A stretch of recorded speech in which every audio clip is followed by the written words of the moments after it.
já tem treinador com cargo ameaçado em time da Série A, saídas pelo time do Flamengo e um dos maiores ídolos da história do Palmeiras também de saída. Sexta-feira movimentada, em menos de 5 minutos eu vou te deixar completamente atualizado sobre as principais notícias do mundo da bola hoje. Mas antes, se esse tipo de conteúdo faz sentido pra você, diariamente a gente posta vídeos sobre futebol europeu, futebol brasileiro, a gente posta shorts com pílulas de notícias mais importantes do dia, enfim, vou te convidar para me ajudar a bater a meta de 200 inscritos. Se esse tipo de conteúdo faz sentido pra você, se inscreve pra gente continuar com esse projeto, beleza? Então bora lá, a primeira notícia que eu quero destacar é Michael fora do Flamengo. Michael no ano passado não conseguiu render absolutamente nada, não conseguiu jogar nem no jogo, nem nas partidas de menos importância. Ele conseguia ter tempo porque as oportunidades estavam sendo dadas pro Everton Cebolinha, que abraçou muito bem, era competidor dele ali pela posição da ponta esquerda, né? O Carrascal era titular absoluto, e a disputa ali para ver o segundo titular, o segundo jogador mais importante daquela área era ou Cebolinha ou Michael. E o Michael não conseguiu jogar absolutamente nada. Inclusive tiveram notícias falando que o Felipe Luiz estava testando ele como volante, né? Que pra mim também não faz o menor sentido. Dito isso, Michael finalmente resolveu rescindir com o Flamengo, e o que tá nos boatos das notícias dos grandes portais é que ele pode estar de saída pro Santos, né? O Santos que já assentou a contratação do Rony, Gabigol, já tem o Neymar.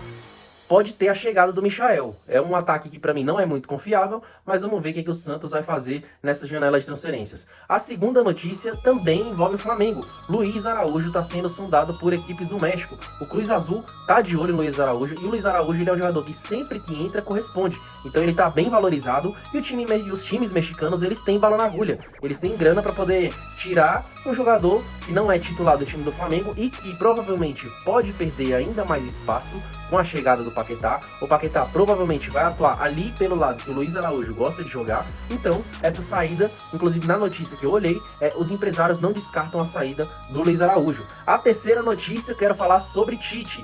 Tite que me passou bastante raiva na seleção, esse conservadorismo dele, esse medo dele de mudar uma situação tática. No próprio Flamengo, ele dependia, era Pedro dependência, né? Enquanto o Pedro estava jogando, o Flamengo conseguia jogar bem, mas desde que o Pedro saiu, quando o Pedro saiu por lesão, ele não conseguiu pensar em nenhuma alternativa para o Flamengo, e ele tá com o cargo ameaçado no Cruzeiro.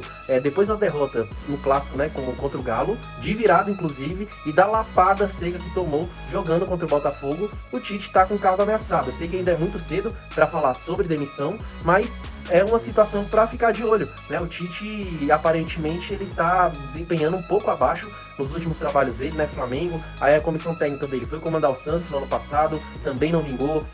Voltou a se unir com o filho dele, e agora no Cruzeiro as coisas não estão acontecendo. O Tite com bastante dificuldade e muita atenção aí nos próximos jogos do Cruzeiro. Cruzeiro que fez a segunda maior contratação da história do futebol brasileiro, e mesmo assim o elenco, na minha visão, o elenco ainda está um pouco curto. O Cruzeiro deveria investir em vários bons jogadores ao invés de trazer um jogador do quilate do Gerson, né? O Cruzeiro ali tem um Christian, que a torcida inclusive quer que ele continue titular, tem o Wanderson ali jogando pela ponta, enfim.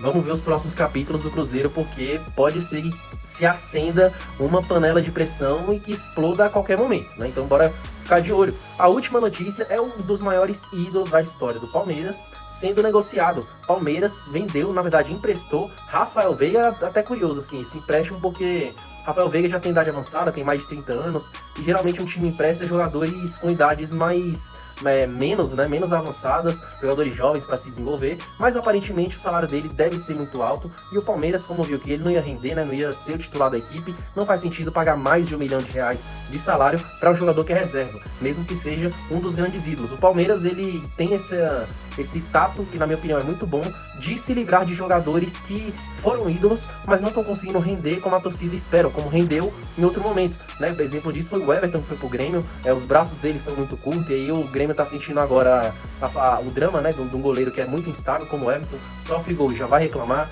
Enfim, conseguiu se livrar bem de vários outros jogadores que fizeram esse ciclo campeão junto com o Abel, e agora é a vez do Rafael Veiga. Se esse tipo de conteúdo faz sentido para você, vou te atualizar diariamente em menos de 5 minutos, e aí te deixo completamente por dentro das notícias do futebol, beleza? Se inscreve e deixa o like, pelo amor de Deus, para o algoritmo entender que esse tipo de conteúdo faz sentido, beleza? Valeu!